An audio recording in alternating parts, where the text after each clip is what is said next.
પાવી જેતપુરના ઈટવાડા પ્રાથમિક શાળા ખાતે તાલુકા કક્ષાનું ગણિત, વિજ્ઞાન અને પર્યાવરણ પ્રદર્શન યોજાયું।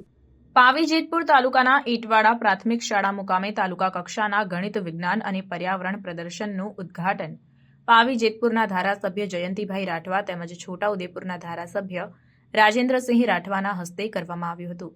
આ વિજ્ઞાન મેળામાં બાળ વૈજ્ઞાનિકોએ વિજ્ઞાનલક્ષી અનેક નવી કૃતિઓ રજૂ કરી હતી અને કુદરતી પર્યાવરણની જાળવણી માટે અનેક ફ્લોટ્સ રજૂ કરી પર્યાવરણ જાળવણીનો ખૂબ જ સારો સંદેશો આપ્યો હતો। આ બાળ વૈજ્ઞાનિકોને ધારાસભ્ય જયંતિભાઈ રાઠવાએ બિરદાવીને અભિનંદન પાઠવ્યા હતા। આ વિજ્ઞાન મેળામાં આજુબાજુની શાળાના વિદ્યાર્થીઓએ પણ ભાગ લીધો હતો।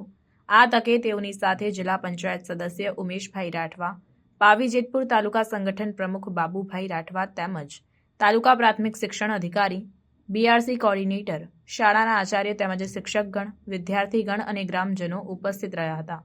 તાલુકા કક્ષાના વિજ્ઞાન ગણિત પ્રદર્શનના તાલુકાભરમાંથી 75 કૃતિઓ બાળકો દ્વારા રજૂ કરવામાં આવી હતી અને મોટી સંખ્યામાં બાળકો અને શિક્ષક ભાઈ બહેનો તથા બાળકોના વાલીઓએ આ પ્રદર્શનને નિહાળ્યું હતું। આ બધી હોદખોળ ખૂબ લાંબા સમય પહેલા થઈ ગયેલી। 1986માં ટેલિવિઝનની હોદ થઈ, આ બધું ખૂબ લાંબા સમય પહેલા થઈ ગયેલું। પણ આપણને બધાને ખ્યાલ છે કે બધા આપણે હોશિયાર થઈ જઈએ તો આપણું બધાનું આગળ ચાલે નહીં। એટલે આપણને વખતો વખતના કામ કરતા અધિકારીઓ, સરકારમાં કામ કરતા વડાપ્રધાનો હોય, સીએમઓ હોય, સચિવો હોય, આ બધા આપણને અળગા રાખ્યા।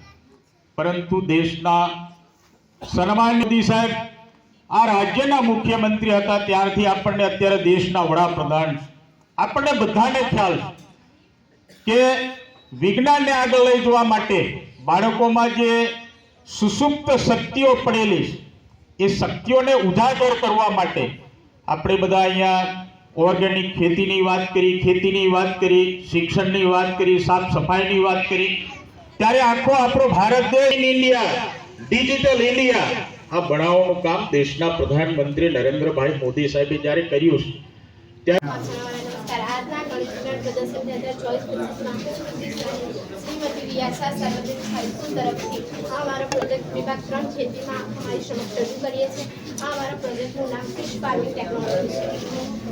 હાલના સમયમાં ઓછી જમીનનો ઉપયોગ કરી ગુણવત્તાસભર પાક ઉત્પાદન તેમજ મત્સ્ય ઉદ્યોગ ઓછા ખર્ચમાં વિકસાવી શકાય તે હેતુસર મેં પ્રોજેક્ટની રચના કરેલ છે।